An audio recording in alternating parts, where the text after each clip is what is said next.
Buenos días. Estamos nuevamente encontrándonos para reavivarnos con la palabra del Señor.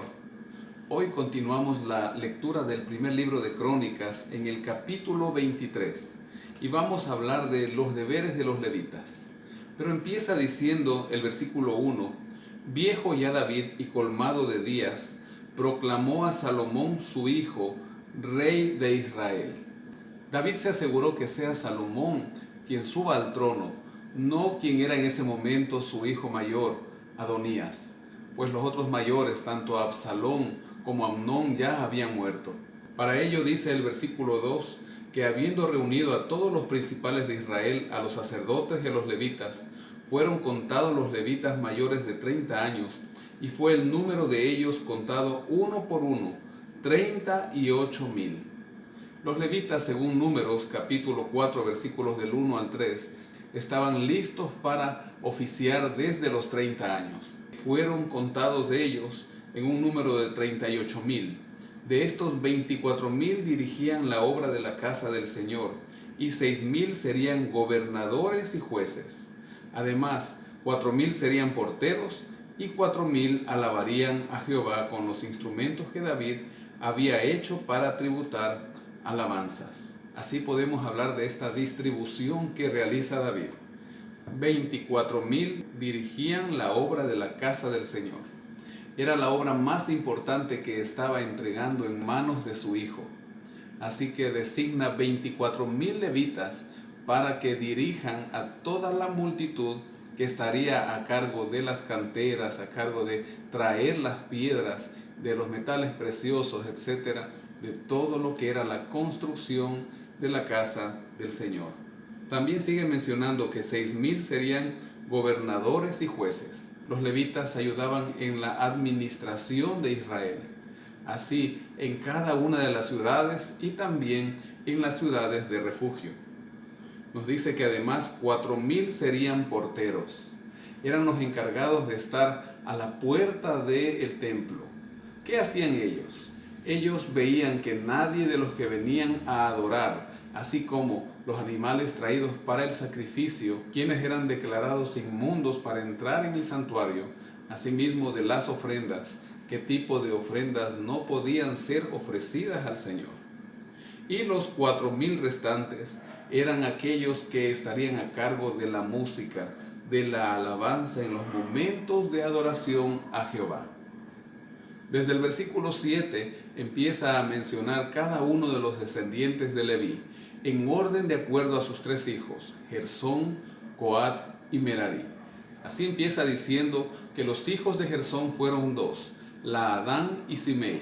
Y luego da detalle desde el versículo 8 hasta el versículo 11 de los descendientes, tanto de Laadán como de los descendientes de Simei. En el versículo 12 detalla los hijos de Coat. Estos fueron 4, Amram, Izar, Hebrón y Uziel. Pero también nos menciona que los hijos de Amram fueron Aarón y Moisés. No menciona a María, que era la hermana mayor de estos dos. Nos dice que Aarón fue apartado para ser dedicado a las cosas más santas, tanto él como sus hijos para siempre, a fin que quemaran incienso delante de Jehová, le ministraran y bendijeran su nombre para siempre. Luego menciona en el versículo 14, los hijos de Moisés, varón de Dios, fueron contados en la tribu de Leví. Aquí nosotros podríamos ponernos como humanos a hacer una comparación entre Aarón y Moisés. ¿Quién era mejor?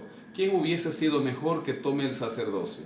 Humanamente podríamos decir que Moisés. Dice la Biblia que Moisés fue amigo de Dios. Dice que vio a Dios cara a cara. Pero la decisión de Dios es soberana. Él no piensa como nosotros los humanos. Cuando el Señor escoge a alguien, lo escoge y esta persona tiene que cumplir fielmente la parte que Dios le ha encomendado. Si no lo hace, el Señor será quien juzgue. Pero Dios elige a sus siervos. En este caso, Él eligió a Aarón y a toda su descendencia para las cosas más santas, como dice el texto bíblico. No porque Aarón lo haya merecido, sino porque simplemente fue la decisión soberana de Dios. Mientras que los hijos de Moisés fueron contados en la tribu de Leví, Desde el versículo 21 nos menciona a los hijos de Merari, Mali y Musi, y así tanto los descendientes de Mali como los descendientes de Musi. En el verso 24 nos dice que estos son los hijos de Leví según las familias de sus padres, jefes de familias, según el censo de ellos contados por sus nombres, uno a uno de 20 años para arriba, los cuales trabajaban en el ministerio de la casa del Señor. Aquí parece haber una contradicción porque al inicio del capítulo nos dice el cronista de 30 años para arriba y luego va a mencionar 2 veces de 20 años para arriba. Se cree que antiguamente se contaba desde los 30 años para el servicio en el santuario, pero luego se empezó a contar desde los 20 años. Pero mucho más importante que esto es lo que él menciona, que ellos fueron contados por sus nombres. Este censo que realiza David a los levitas no fue como el censo anterior en el cual él demostró el orgullo que tenía al querer saber cuánto potencial armamentístico y cuánta fuerza militar tendría Israel. Acá él está contando a los hijos de Leví para planificar la organización de las cosas más santas del templo del Señor. Así que, conforme a las últimas palabras de David, se hizo el cómputo de los hijos de Leví de 20 años para arriba, ya cuando éste era bastante avanzado en años. Estos estaban bajo las órdenes de los hijos de Aarón para el servicio de la casa del Señor, en los atrios, en las cámaras, haciendo los panes para la proposición. Tenían además que asistir todos los días por la mañana y por la tarde para dar gracias y tributar alabanzas al Señor.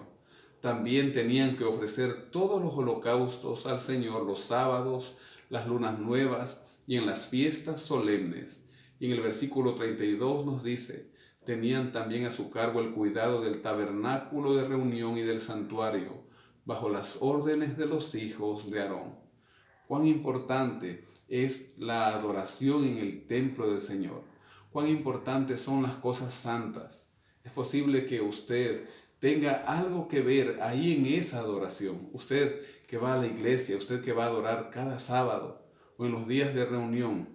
No es necesario que usted tenga un cargo, pero sí es necesario que sepa que usted es un discípulo del Señor. Y como discípulos del Señor, necesitamos mantener la casa en orden, su templo en orden, y podemos ayudar en cada uno de los departamentos con los dones que el Señor nos ha dado. Para ello yo le invito a hacer una oración muy especial. Vamos a orar. Oh Señor, gracias por este día que nos regalas. Gracias porque cada mañana al estudiar tu palabra podemos conversar contigo, podemos darnos cuenta de las cosas que tú tienes preparadas para nosotros, escuchando tu voz al estudiar tu palabra y mediante la oración. Hoy, Señor, queremos pedirte que tú multipliques nuestros dones. Si hay alguien que cree que no tiene un don para servirte, dáselo, Señor. Si hay alguien que tiene el don pero no lo ha puesto a tu servicio, que lo haga, Señor, y que tu Espíritu Santo trabaje en nuestras vidas y así nosotros podamos, no solo aquí en esta tierra, sino que cuando tú nos des la corona de la vida, adorarte por la eternidad, sábado a sábado, como dice el profeta Isaías, allá en tu santo templo celestial. Gracias por este día. Vamos, Señor, a nuestras labores diarias, confiando en tu presencia en nuestras vidas. En el nombre de Jesús. Amén. Que el Señor le dé un día lleno de bendiciones.